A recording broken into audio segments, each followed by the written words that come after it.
महाराष्ट्राच्या सुवर्ण महोत्सवी वर्षात संपन्न होणाऱ्या अशा एखाद्या सोहळ्यानंतर घरी जाताना अंतर्मुख झालेल्या मराठी माणसाच्या भाबड्या मनात अनेक प्रश्न उभे राहतात। मुंबई महाराष्ट्रात आहे, पण मुंबईत महाराष्ट्र आहे की नाही? महाराष्ट्रात मराठी माणूस आहे, पण मराठी माणसाकडे मराठी आहे का नाही? जी आहे ती मराठी आपली किती आणि त्यांची किती? काय त्यांची म्हणजे कोणाची? त्यांची म्हणजे यांची।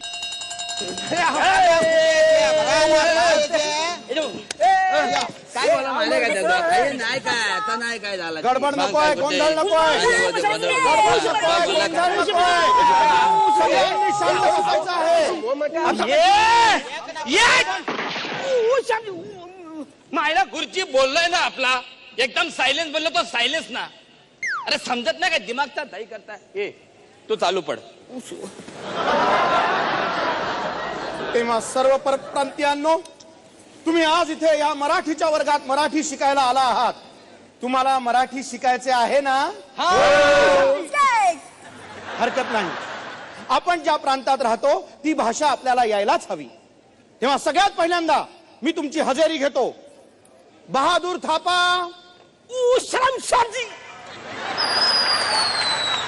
सलाम शाहजी म्हणायचं नाही, हजर आहे असं म्हणायचं। हाजीर हो। हरकत नाही, होईल हळूहळू सवय। त्यानंतर मदन शेट्टी। अय्यो ते येऊन सोडलं बघा। इथे नुसतं हजर राहायचं, सोडायचं काहीही नाही। बस खाली। अय्या केतन पारेख। हाजीर छू। ह्या वर्गात तुझी छूगिरी चालणार नाही।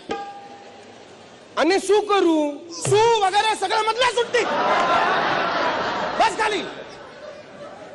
राम शरण मिश्रा। हाजिर हो भैया। भैया भैया दिसतो मी, भैया म्हणतोस मला?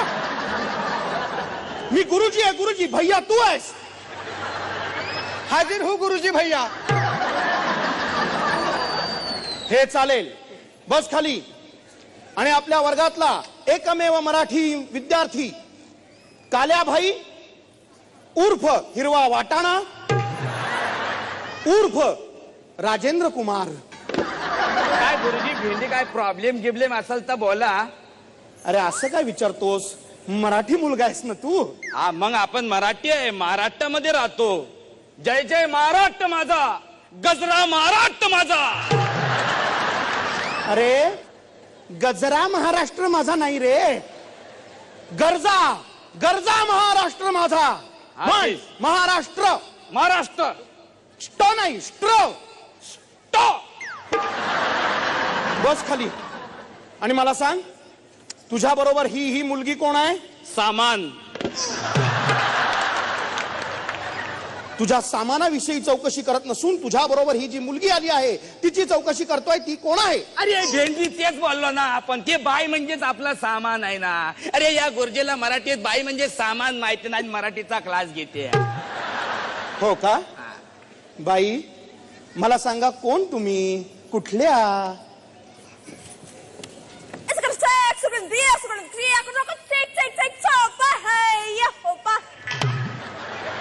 काय काय म्हणाले ह्या? ती नागालँडची आहे, तिकडची लॉंग्वेज बोलती ती। लॉंग्वेज? लॉंग्वेज नागालँडची आहे ना। पहिला नाही का ती पनवेलला होती डान्स बारला, आता बेकार झाली। म्हणून हिला मराठीच्या क्लासमध्ये आणला, काही शिकल लावणी बिवणीचा काय प्रोग्राम कराल ती।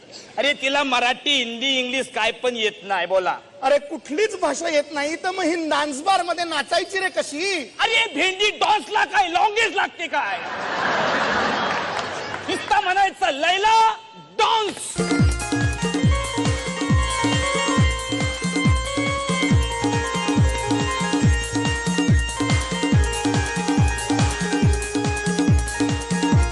नागालँड।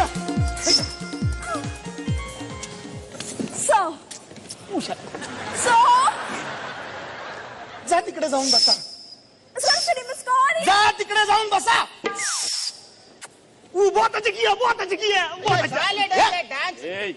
गप्पा बसा। आता सगळ्यात पहिल्यांदा आजच्या दिवशी मी तुम्हाला भाषा कशी चालवायची हे शिकवणार आहे, काळ कसा बदलायचा ते शिकवणार आहे. मी तुम्हाला एक वाक्य देतो.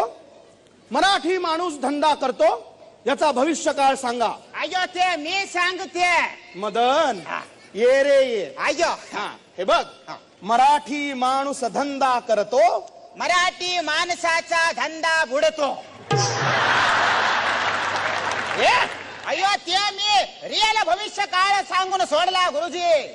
अयो ते मराठी माणूस धंदा बुडवते, मग त्याची जागा आम्हाला विकत देते आणि मग आम्ही त्याच जागेवरती जोरात धंदा करते आणि भरपूर पैसा कमावते. इडली विकते, डोसा विकते. अरे इकते नाही रे, विकतो. आधी मुळात तुझ्या नावाप्रमाणे तुझं लिंग चालव आणि मग हॉटेल चालव. अय्या गुरुजी ते माझ्या लिंगाचा थोडा प्रॉब्लेम आहे. ते स्त्रीलिंग, पुल्लिंग, रसिक मलिंग ते सगळ्या गडबड. हे तेवढा तू मला रिपेअर करून दे गुरुजी. देईन देईन, पण त्यासाठी तुझी इच्छा हवी. अय्यो जा मदन, जाऊन बस तिथे. हो ते. हा, आता मला सांगा, मराठी माणसात जागा हो अशी हाक महाराष्ट्रात पहिल्यांदा कोणी दिली? गुरख्याने दिली. कशी रे? मराठी माणसाला जागा करायचं काम आम्हीच करतो ना. जागते रो. हे बघा, तुमच्या पैकी कोणीही अशा थापांवर विश्वास ठेवू नका. आता तुम्हाला मी एक मराठी माणसाचे गणित घालणार आहे, ते सोडवायचे आहे. समजा एक मराठी माणूस दिवसाला 20 पोती वाळूची उचलतो, तर 20 मराठी माणसे 5 दिवसात किती पोती उचलतील?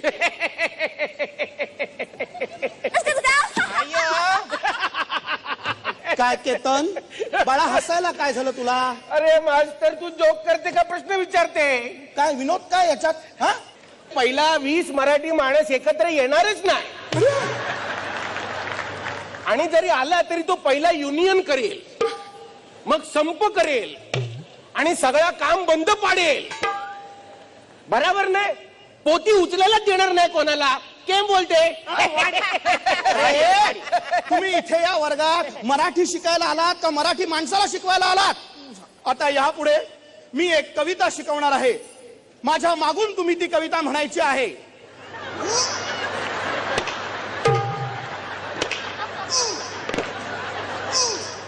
थापा, माझ्या मागे काय करतोयस?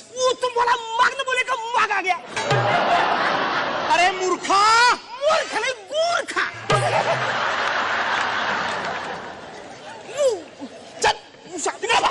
बस तिकडे. गुरखा. हा, म्हणा.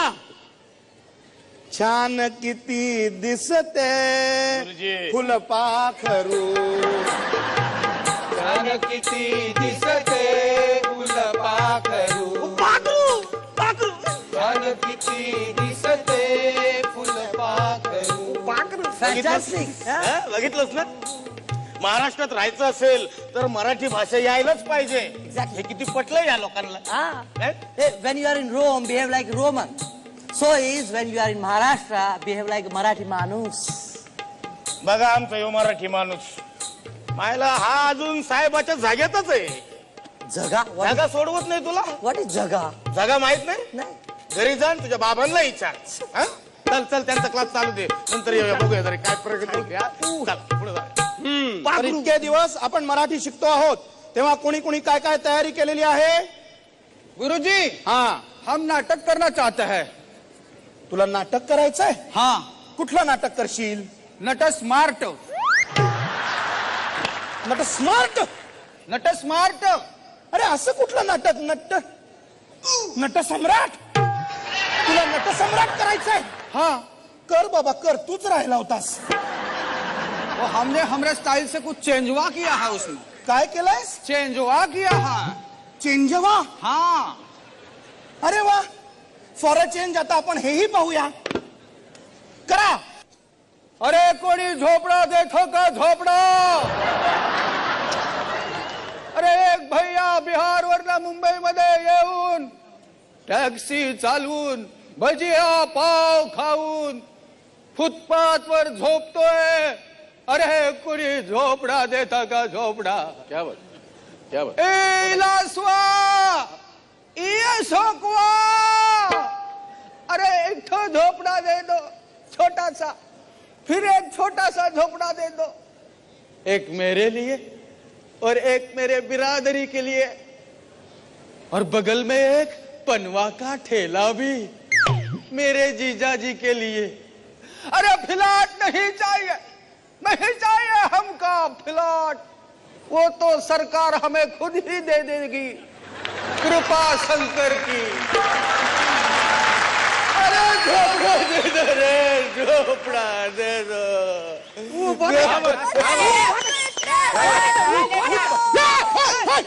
चालेल भैया, बहुत अच्छा किया, बहुत अच्छा. चालेल हा. गुरुजी हा, हा, काय रे आता आपण श्यामच्या आईची काय रे?